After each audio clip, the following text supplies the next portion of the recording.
$100 million tech empire is on the verge of collapse. Engineers exhausted, the CEO coldly ready to kill the project. But in the middle of the chaos, an unknown waitress sees what the brightest minds missed. One stroke of her pen changes the company's fate and pulls her into a dangerous world she never chose.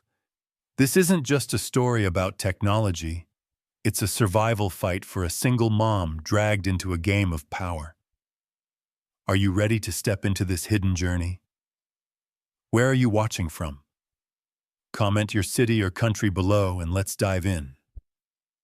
3 days into a meltdown, Hallstrom Tech looked less like a company and more like a triage unit. The 100 AI system, touted in glossy decks and whispered about in investor lounges, kept failing in new, embarrassing ways. Error curves bled across wall-sized displays. A dozen dashboards flashed red like sirens in an empty street. Consultants argued about signal drift and hyperparameters until their mouths moved without meaning. Someone ordered another round of energy drinks. Someone else canceled sleep. At the center of the storm, Marcus Hallstrom, 42, sharp edges in a tailored suit, the kind of man whose silence felt like a verdict. He stood in the glass conference room with his arms folded, watching models wobble and collapse as if fate itself had grown impatient. He didn't raise his voice. He didn't have to. The room heard the deadline in the way he exhaled. "If there's no solution by morning, we kill it," he said earlier. No flourish, just a line drawn on stone. By dusk, the building's glow spilled onto the street like a restless fever. Across from the headquarters, a small cafe kept its lights soft and its coffee hot long after the dinner rush vanished. A bell over the door chimed dutifully every time another exhausted engineer drifted in. Slumped shoulders, badge lanyards, the 1,000-yard stare of people who know the fix exists but can't name it. Cups clinked. Laptops opened. The cafe became an unofficial war room because defeat is easier to look at under warm bulbs and the smell of cinnamon. Behind the counter, Clara Rowan kept the place stitched together with muscle memory. 29, night shift waitress, hair pinned back, apron smudged by a long week that hadn't asked her permission. She worked the room like a steady metronome. Refill here, plate there, a napkin folded into a clean edge. No one watching her would have guessed that lines of code once lived easily in her hands, that a younger version of herself had stayed up late in a campus library arguing about loss functions and data bias. Life had rerouted her. The map changed. The mind didn't. She caught fragments as she moved. Gradient explosion, non-stationary inputs, real-time constraints. Bits of a language she hadn't spoken aloud in years, but still understood like a melody. The engineers complained to each other, then to their cups, then to the ceiling. Models drifted. The system learned the wrong lessons with alarming confidence. Someone joked that the AI had picked up their burnout. No one laughed.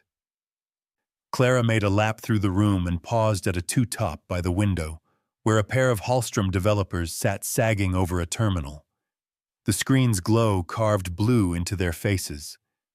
They were stuck on an insight that wasn't an insight at all, throwing more compute at a problem that looked like starvation, but was actually indigestion.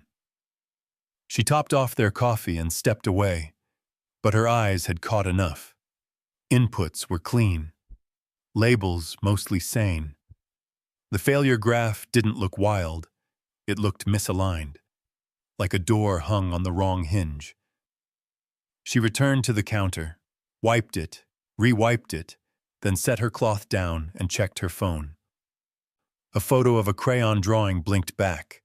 A stick figure woman holding a tiny flashlight, drawn by Maya, 6, bedtime philosopher, morning hurricane.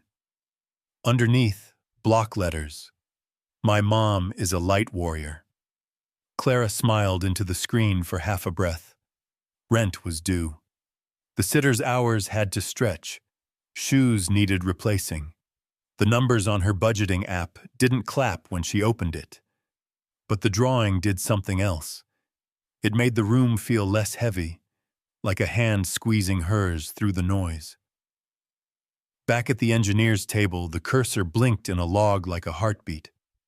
The model kept overreacting to rare patterns, then underreacting to the common ones. Clara recognized the shape of the mistake without fully naming it yet, the way a mechanic hears a rattle and knows the part. She drifted closer under the pretense of clearing a saucer, then caught the parameter stack long enough to see the weights choking in the wrong section of the pipeline. The team would think it was a data problem. It wasn't. It was framing. The learning loop was treating a non-linear behavior like it belonged on a straight road, then wondering why it kept sliding into the ditch. She moved to the register, punched in an order, and listened as the cafe door sighed open and closed, engineers cycling between the glow of one screen and the false hope of another. On the TV over the pastry case, muted, subtitles on, a business channel recycled a smiling headshot of Marcus Hallstrom beside a headline that read like a dare. "Can Hallstrom deliver?" the anchor mouthed. The question wasn't meant for him alone. It pressed on everyone who worked under his roof, even on the people pouring coffee for the ones who did. At 11:43, the last wave stumbled out. Chairs scraped softly. The bell chimed once, then rested. The cafe fell into the kind of quiet you can hear. Clara stacked plates, counted the register, wiped the same stubborn ring of coffee on table 5 that always came back like a ghost. She told herself to stop thinking about the model. She told herself she had no room in her life for puzzles that didn't end with clean floors and a few extra dollars in the tip jar. She told herself a lot of things. Her brain didn't listen. She gathered the trash and stepped outside into air gone cool with late hour.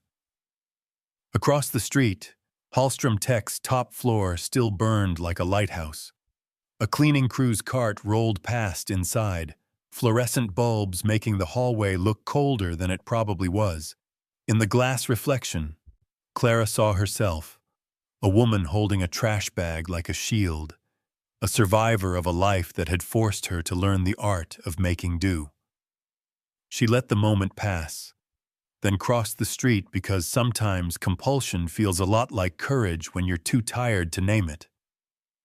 The lobby guard waved.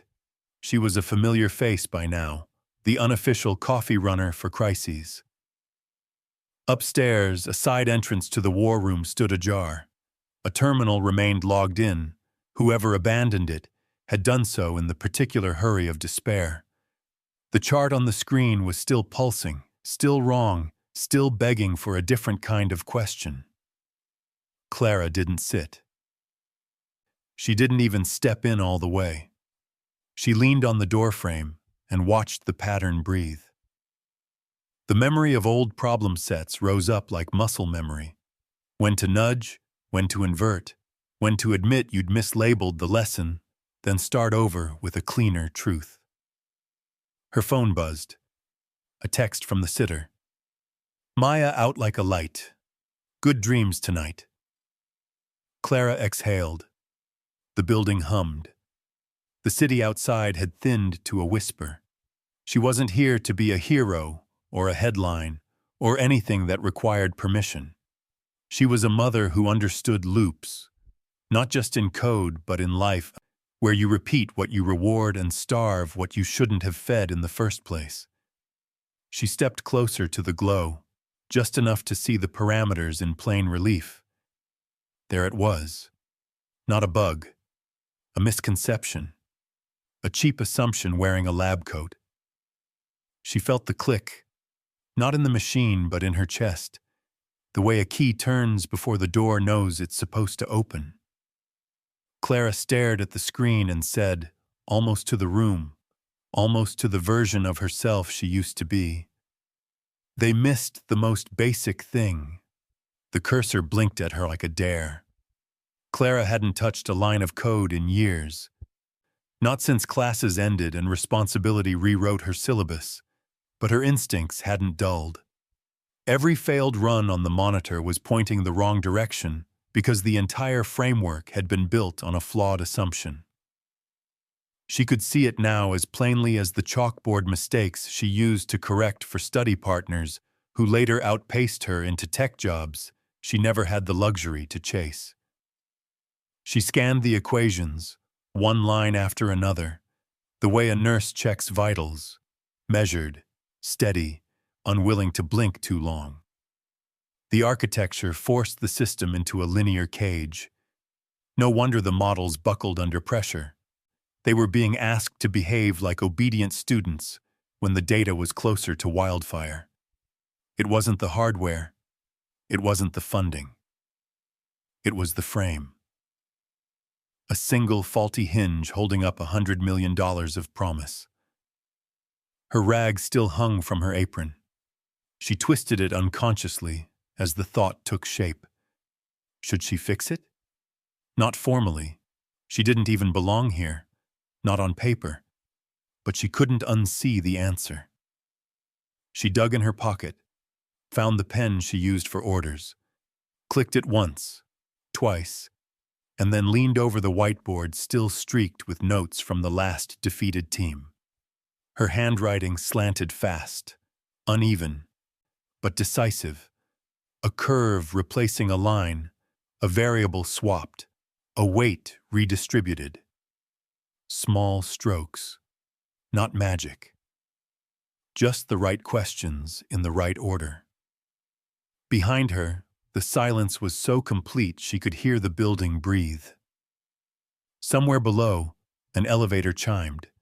She froze, capped the pen, stepped back, and stared at what she'd written. It wasn't finished. It wasn't even tested. But it pointed in the direction the others had missed entirely. For a moment, she let herself feel the old spark, the quickening heartbeat of solving something bigger than yourself. Then she shoved the pen back into her apron and forced her hands still. The door whispered open, heavy footsteps.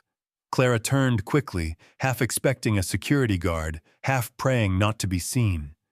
Instead, it was Marcus Hallstrom himself, shoulders cut sharp against the glow of the hallway, his gaze scanning the room like a man already tired of excuses. He didn't notice her at first, not in the shadows near the board, but he noticed the red ink still fresh across equations his team had left behind. He stopped mid-stride. Clara's breath locked in her chest. She gripped the rag so tightly it could have unraveled. Marcus stepped closer, eyes narrowing at the revised sketch on the board. He didn't speak, not yet. He simply studied the change, lips tightening, brow pulling in calculation. Seconds passed, heavy as hours. Clara considered slipping out silently, disappearing back to her world of plates and tips before this one collapsed on top of her. But her phone buzzed again. Maya's sitter sending a photo this time. Her daughter in pajamas, thumb up, missing tooth grin wide enough to split the night. Clara's throat tightened. She remembered the drawing. My mom is a light warrior. Maybe warriors don't always get to run. Marcus set his briefcase down on the table without looking at her, eyes still locked on the correction. He tapped the board once, as though testing if it was real. Then he said only 4 words, flat and sharp as steel. Who wrote this here? The rag slipped from Clara's hand, and the room, already tense, seemed to wait with him. The rag hit the floor with a muted thud, too loud in a room meant for whispers. Clara's instinct screamed at her to disappear, to fold herself back into the wallpaper and vanish before the man who owned the building and everyone in it turned his attention on her. But Marcus Hallstrom's gaze had already shifted.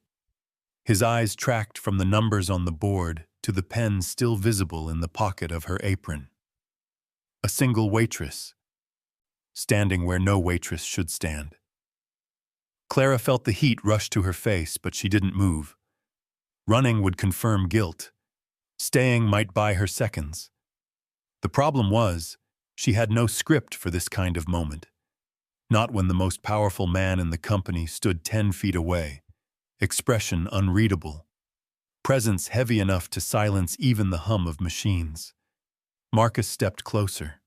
Not fast, not slow, measured, like someone testing the weight of the ground before crossing it. His gaze swept the equations once more. He knew his team's handwriting. This wasn't theirs. The adjustment wasn't random. It was deliberate, tight, efficient. Someone had seen through the noise to the fracture underneath. That someone was standing right in front of him, holding her breath. "You're not supposed to be here," he said finally, voice low, not loud, but carrying the kind of certainty that made excuses pointless. Clara's throat worked, but no words came. Her mind ran through half a dozen explanations. Delivering coffee, cleaning a spill, lost on her way out. But none survived under the clarity of his stare.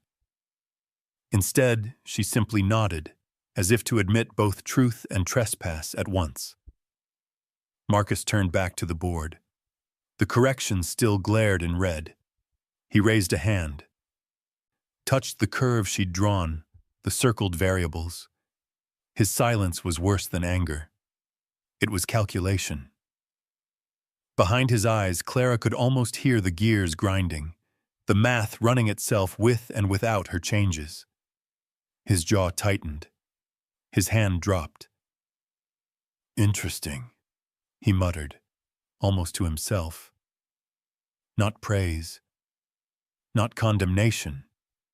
Just a word that made Clara's knees threaten to give out. The door opened again. 2 engineers shuffled in, carrying laptops and exhaustion like armor. They froze when they saw Marcus. Then their eyes darted to Clara, to the red scrawl on the board, and back to Marcus. Confusion rippled across their faces. One of them started to speak, stopped, then adjusted his tie nervously. Marcus didn't explain. He didn't need to. "Reset the model," he ordered. "Use that correction. Now." The engineers blinked, unsure, but obeyed. Fingers flew over keyboards. The simulations spun up, lines of code cascading across the screen. Clara edged backward toward the doorway, hoping the chaos would grant her escape. But Marcus's voice caught her again, sharper this time. "Stay." Just one word, but it nailed her to the floor. She froze, hands knotted in her apron, heart hammering loud enough she swore the others could hear it. The screen pulsed. Error margins dropped. Latency thinned. Accuracy rose. Not perfectly, not completely, but enough to cut through 3 days of failure in under a minute. The room's air shifted, disbelief tilting into awe. One engineer whispered, "No way." The other sat back, eyes wide. Marcus didn't smile. He didn't gloat. He simply turned his head toward Clara, studying her the way a scientist studies an unexpected flame. She wasn't just in the wrong place at the wrong time. She was the reason the line had bent back into order. For the first time, Clara let herself breathe, but it wasn't relief. It was the unsettling awareness that she had crossed a line she could never uncross. Marcus folded his arms. "Tomorrow, 8 a.m., conference room 3. He paused just long enough for the wait to land. "Don't be late." Clara blinked. She wanted to protest, to explain that she had a child, a double shift, bills waiting. But none of it mattered in that moment. He wasn't giving her a choice. He was pulling her into something larger than survival. The engineers glanced between them, baffled. A waitress? A waitress rewriting the future of their project? But Marcus had already turned away, attention fixed on the recalibrated model. The decision was made. Clara slipped a hand into her apron pocket, fingers brushing the edge of her phone. Another message lit the screen. A selfie from Maya, gap-toothed grin bright, holding up her stuffed unicorn like a trophy. The caption read, "You're my hero, Mom." Clara swallowed hard, the weight of two worlds pressing against her chest. The one she had built carefully, plate by plate, dollar by dollar, and the one she had just stepped into without permission. She wasn't sure which terrified her more. Morning light slanted across glass towers, catching on the mirrored surface of Hallstrom Tech, as if the building itself demanded attention. Inside, the elevators hummed with the clipped rhythm of people who lived by calendars and caffeine. Clara stood in the lobby, clutching the strap of her worn satchel, feeling the divide more clearly than the marble beneath her shoes. A waitress didn't belong in this world of suits and polished confidence. Yet here she was, 8 o'clock sharp, because Marcus Hallstrom had said so. The receptionist barely concealed her surprise when Clara gave her name. No badge, no blazer, no scripted reason to exist on the executive floor. A discreet call was placed. Within minutes, Clara was escorted down a hallway lined with glass offices, where faces turned briefly, then turned away just as quickly. Curiosity trimmed into dismissal. Conference room 3 buzzed like a hive.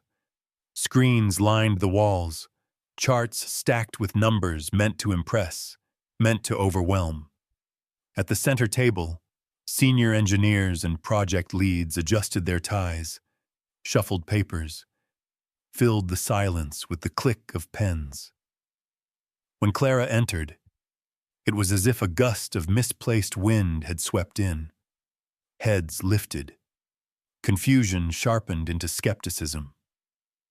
Marcus was already there, seated at the far end, posture steady, expression unreadable. He acknowledged her with a single nod, the kind that carried both command and warning. A chair sat empty near the wall, not at the table, not quite in the shadows, but close enough to watch. Clara slipped into it, pulse thudding. The meeting began without ceremony. Graphs lit up, simulations replayed, voices explained why the project had stalled, how billions of data points still failed to deliver clarity. Jargon filled the air like static. Overfitting, time series instability, recursive drift. Clara recognized the terms, but let them wash over her. No one spoke to her. No one asked her opinion. She was a ghost in the room, tolerated only because Marcus had demanded it. Then the red correction from the night before flashed onto the main screen. Silence rippled. Engineers leaned forward. The numbers spoke for themselves. Error margins cut nearly in half. Stability achieved where chaos had ruled. A low murmur spread, part awe, part disbelief. Jason Marlowe, senior systems architect, cleared his throat. "With respect, sir, we don't know who authored these changes. We have no verification, no precedent. Implementing them at scale could be reckless." His eyes flicked toward Clara, sharp and dismissive. "This adjustment didn't come from the team." Marcus's gaze swept the table. "Results matter. Not pedigree." His voice was calm, but final. Clara shifted in her seat, heat crawling up her neck.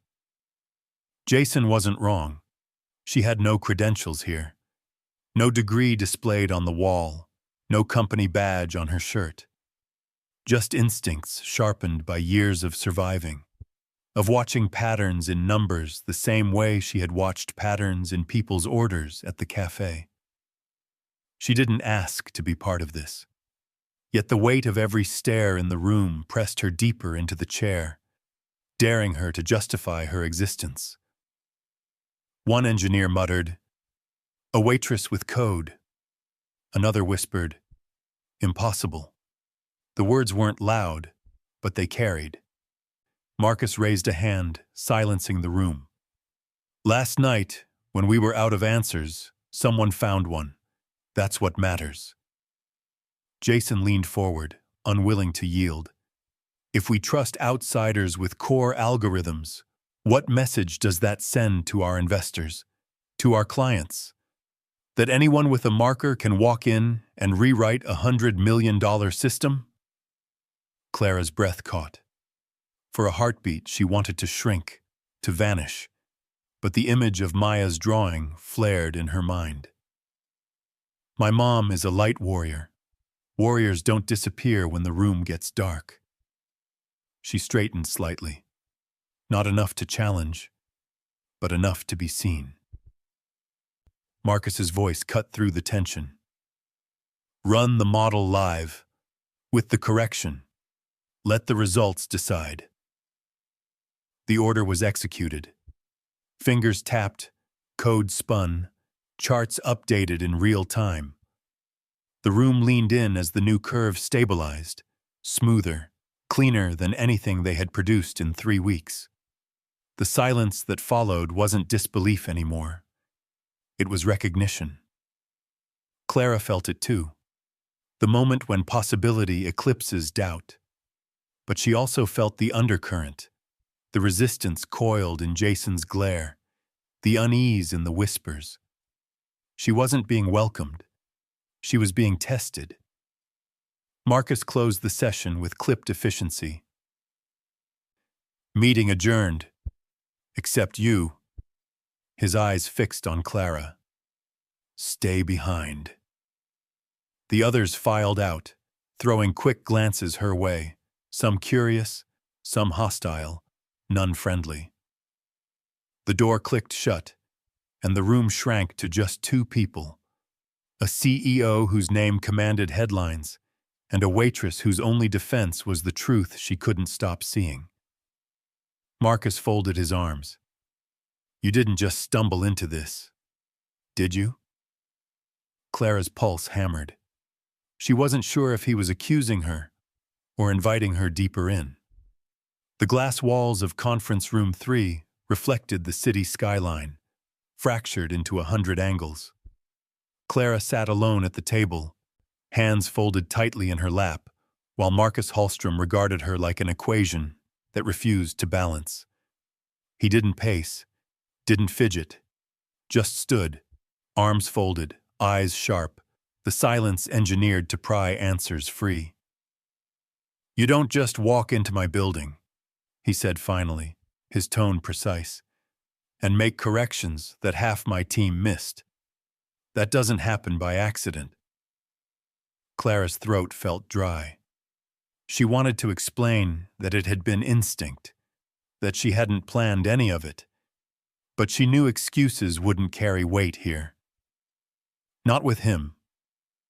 Not with a man who had built his empire on separating truth from noise. Marcus tilted his head, studying her. "Where did you learn this?" She hesitated. The question was simple, but the answer wasn't. Memories surged, late nights in a campus library, textbooks marked with neon tabs, professors nodding at her sharp questions, her scholarship acceptance letter folded like a treasure map. And then, the call, the hospital, the bills that piled faster than lectures ever could. Dreams shelved in exchange for double shifts. Equations traded for survival. "I read," Clara said at last, her voice steady but thin. And I remember things. Marcus's eyes narrowed. He didn't believe her, not fully. He leaned closer across the table. MIT dropout? Stanford? Where? Nowhere, she said, almost defiantly. Life didn't leave room for that. The words hung, sharp and unpolished. Marcus searched her face, looking for cracks, but what he found instead was something that startled him. Conviction. Not arrogance, not bluff, but the kind of certainty born from lived necessity. You're telling me, he said slowly, that while 20 of my engineers missed it, a waitress with no formal credentials walked in and reframed the problem in 5 minutes. Clara clenched her hands tighter in her lap. I didn't walk in to prove anything. I was cleaning up coffee cups. I just saw it. And I couldn't unsee it. Marcus exhaled through his nose, the sound closer to a laugh than he probably intended. He stepped back, pacing once now, a rare crack in his composure. Do you have any idea what you've done? You cut the error margin by 40%. You salvaged a contract worth more than your entire cafe will see in a century. Clara flinched at the sharpness in his tone, but underneath it, she heard something else. Not anger, not dismissal. Curiosity. Her phone buzzed in her apron pocket.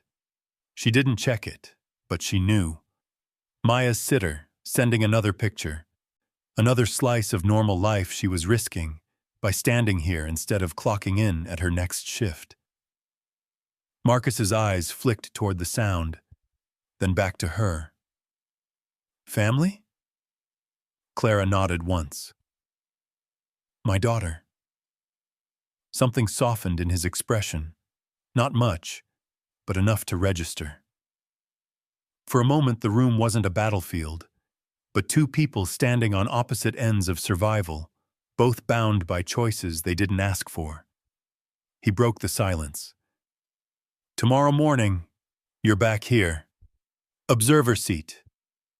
No more cleaning tables. I want you in the room. Clara shook her head instinctively. I can't. I have shifts.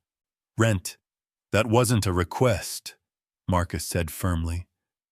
Her pulse spiked. This wasn't a door she'd opened. It was one she'd been dragged through. Yet part of her, the part that used to love problem sets more than sleep, felt a flicker of fire she hadn't allowed herself in years. She rose from her chair slowly, the city glittering behind her like 1,000 judgmental eyes. And what if I say no? Marcus didn't blink.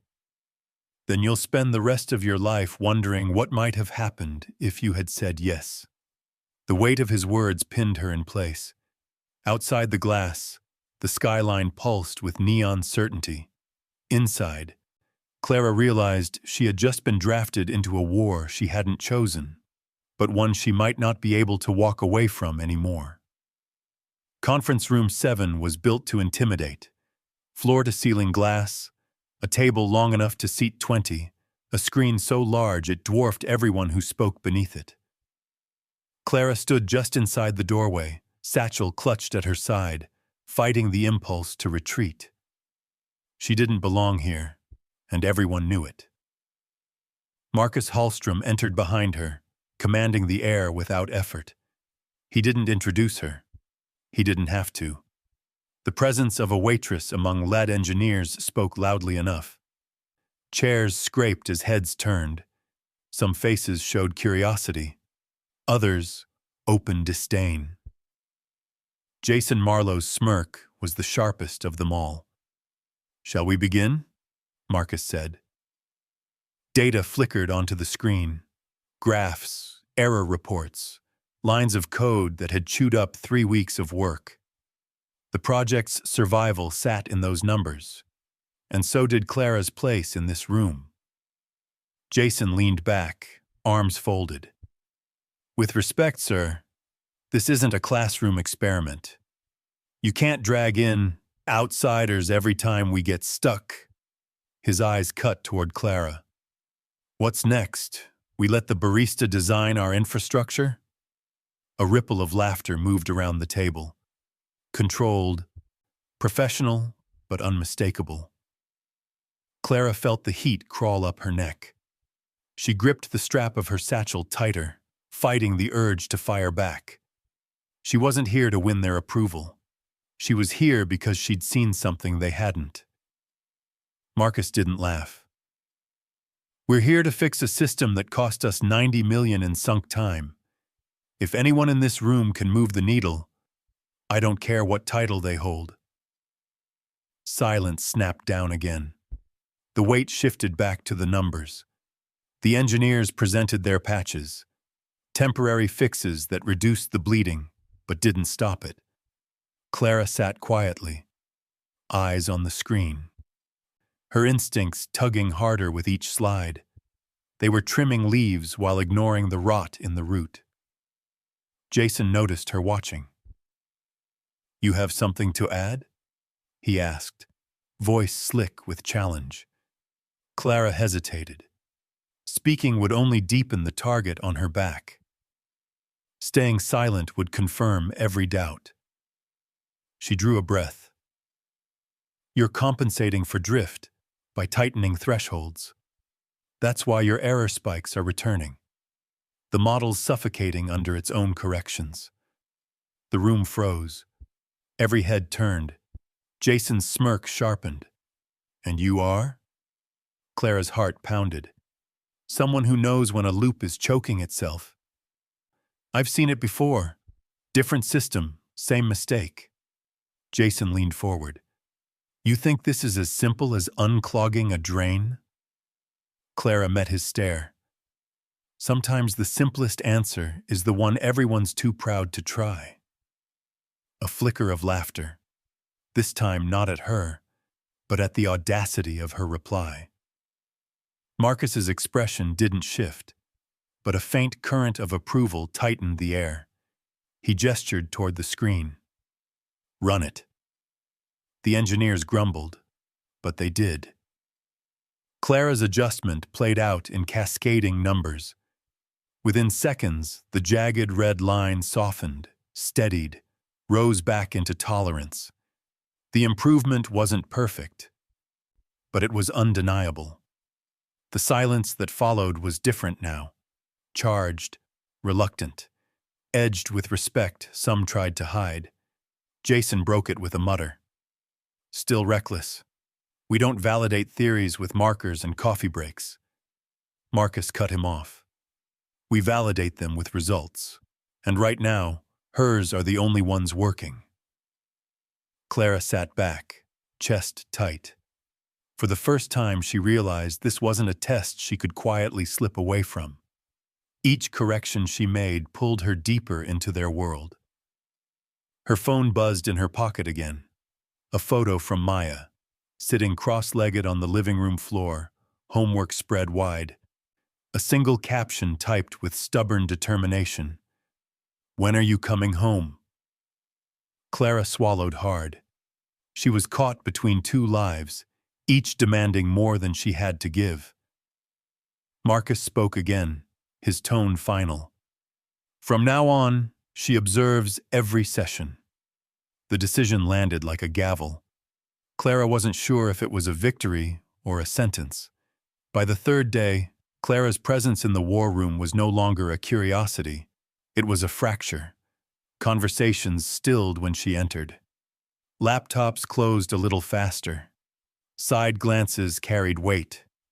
What began as skepticism had curdled into quiet hostility, the kind that didn't need words to cut. Jason Marlowe made sure of it. He whispered to colleagues during breaks, reminded them of resumes, pedigrees, years of work invested. If anyone can waltz in with a marker and rewrite our systems, he muttered one afternoon, loud enough for her to hear. What does that make us? Clara kept her eyes on the screen. She told herself the numbers spoke louder than whispers. But whispers have a way of spreading, weaving into Slack channels, late-night emails, hushed drinks after hours. By the time she realized, the room was colder than the glass walls that trapped her inside. Marcus noticed. He always noticed. From his seat at the head of the table, he scanned the silence, reading it like another data stream. He said nothing, not in public. But one evening, as the room emptied and Clara gathered her notes, his voice cut the quiet. "You held your own today." Clara didn't look up. "Doesn't feel like it." He stepped closer, arms crossed, his reflection joining hers in the darkened glass. "They're threatened, not by what you are, but by what you show them about themselves." She let out a bitter laugh. "That I don't belong? That brilliance doesn't ask for permission?"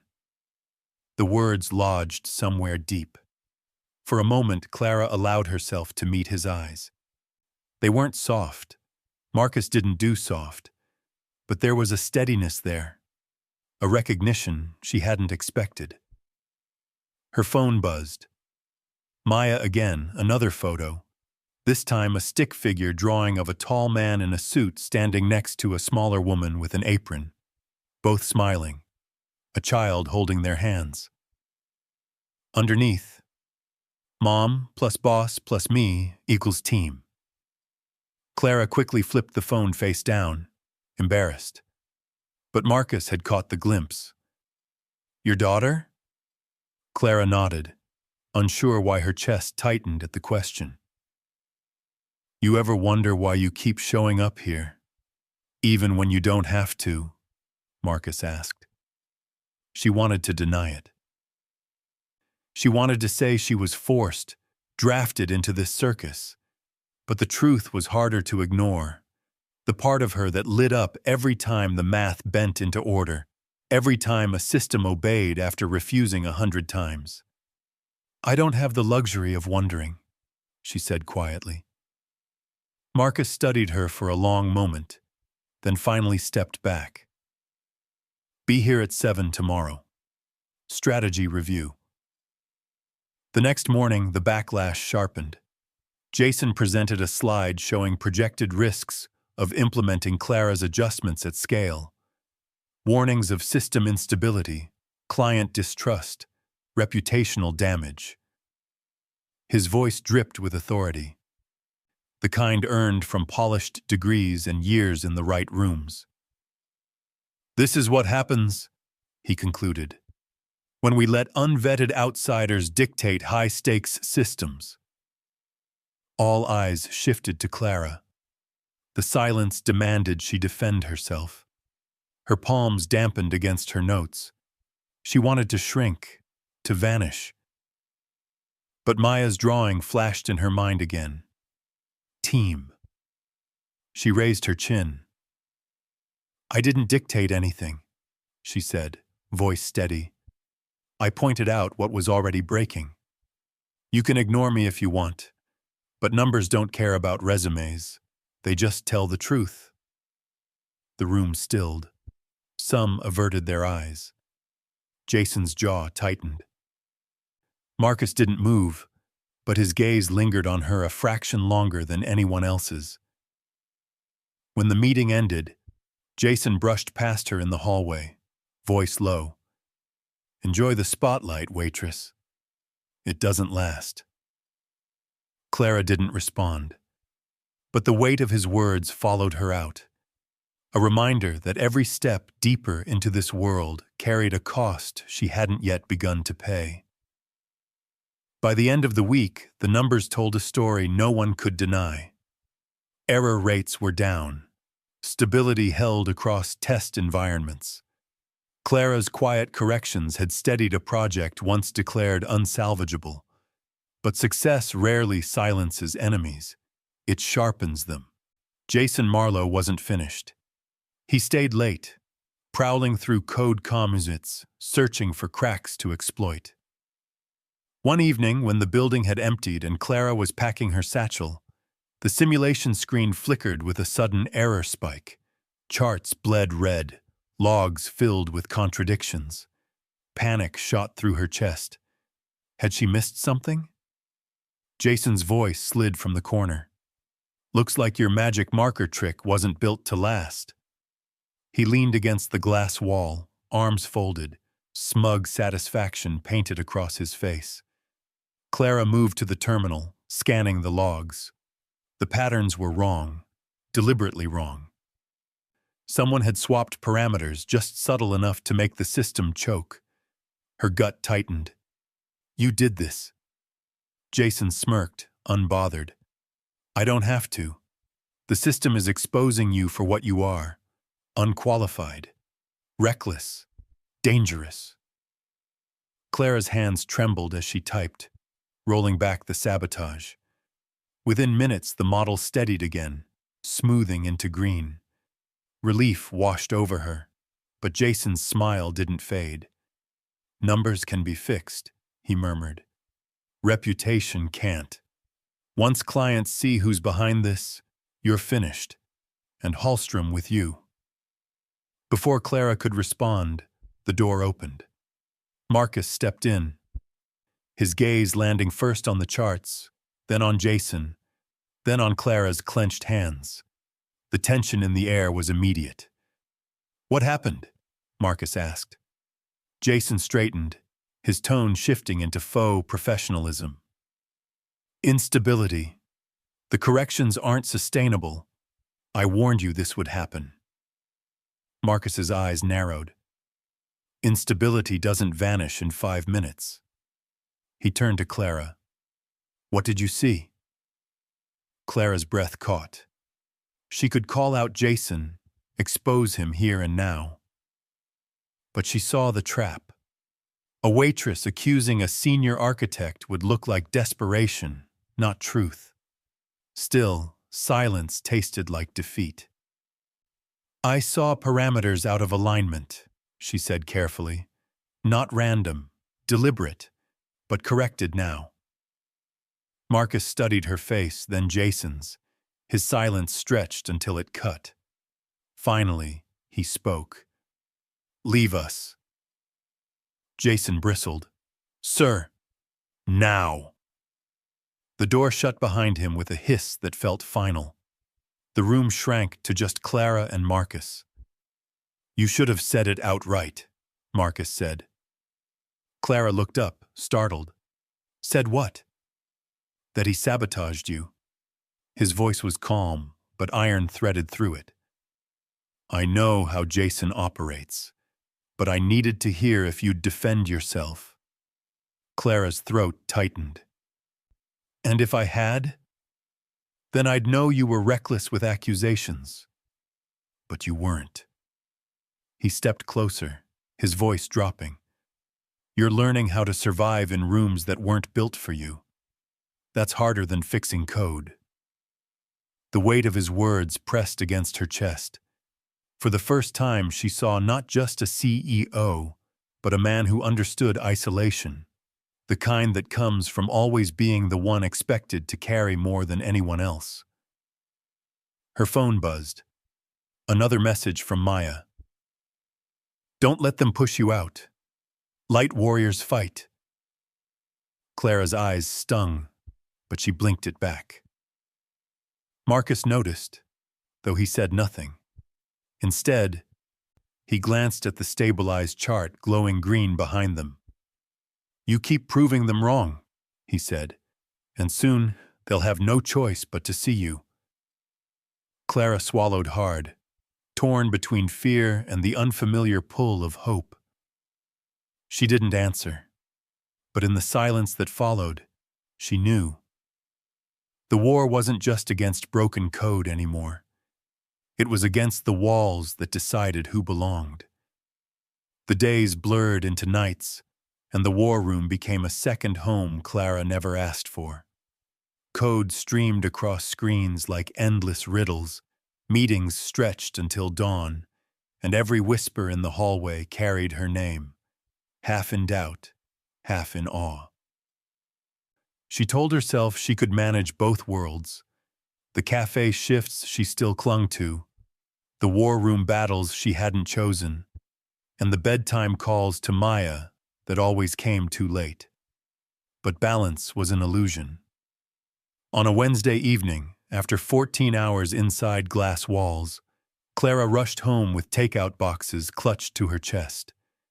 The apartment lights glowed warm, but inside the sitter's face told the truth before words did.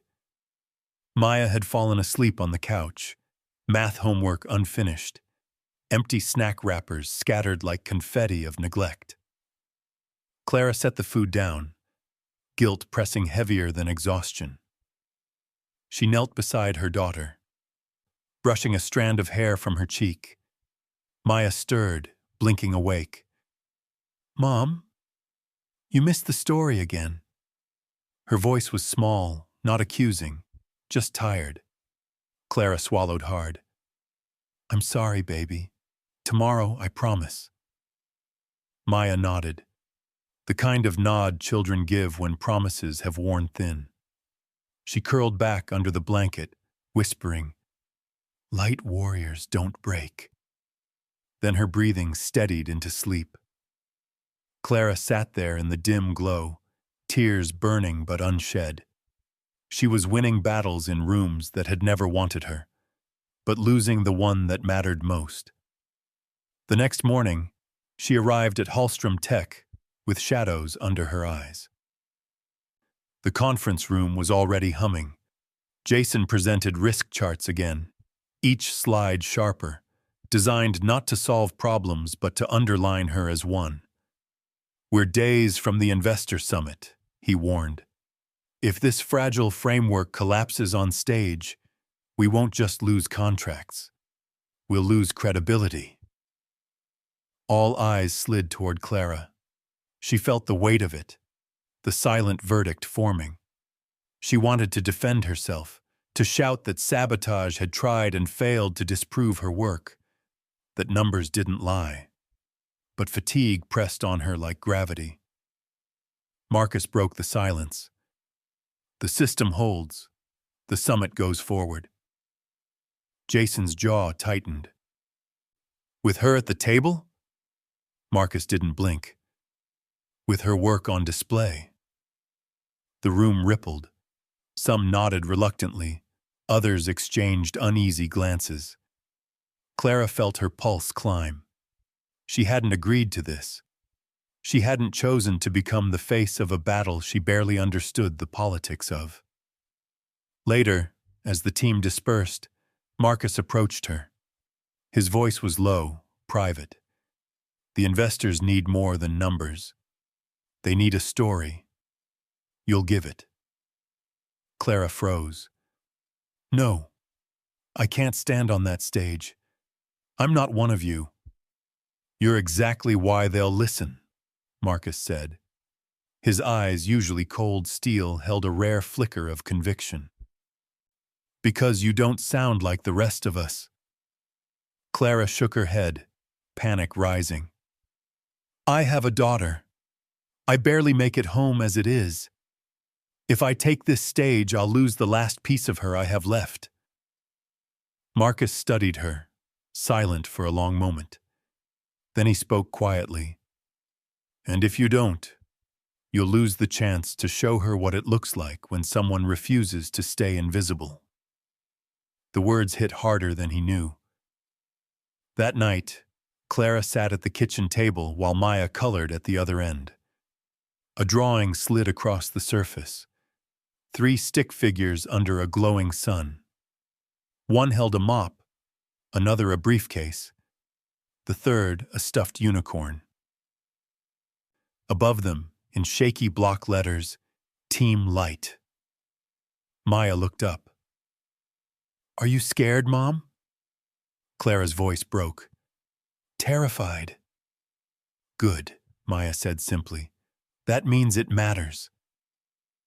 Clara stared at the drawing. She didn't know if she could balance both worlds. But she knew one thing.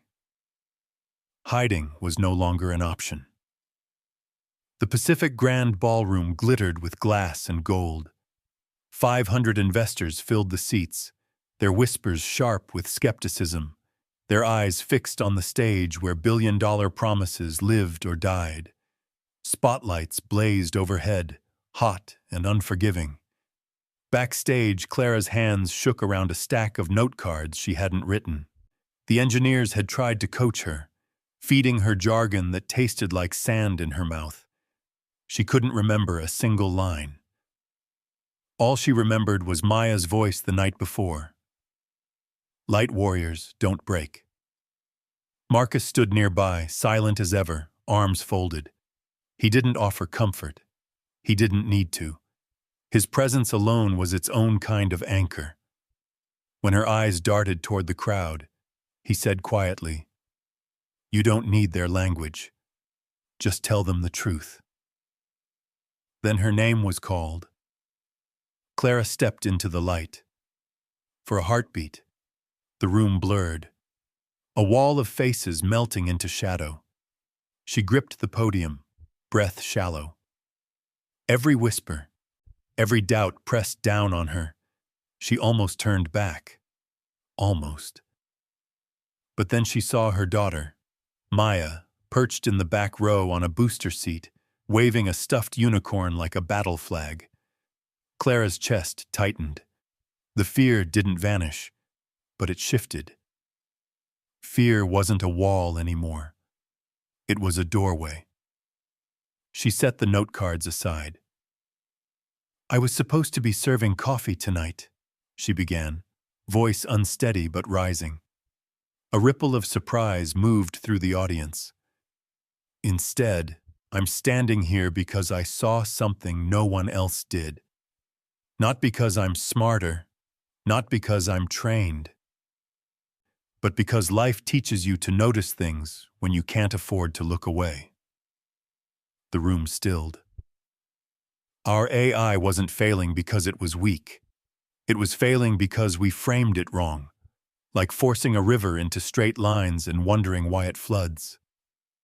Sometimes the simplest answer is the one we're too proud to see. She clicked the remote. The screen behind her lit with a child's drawing, Maya's team light.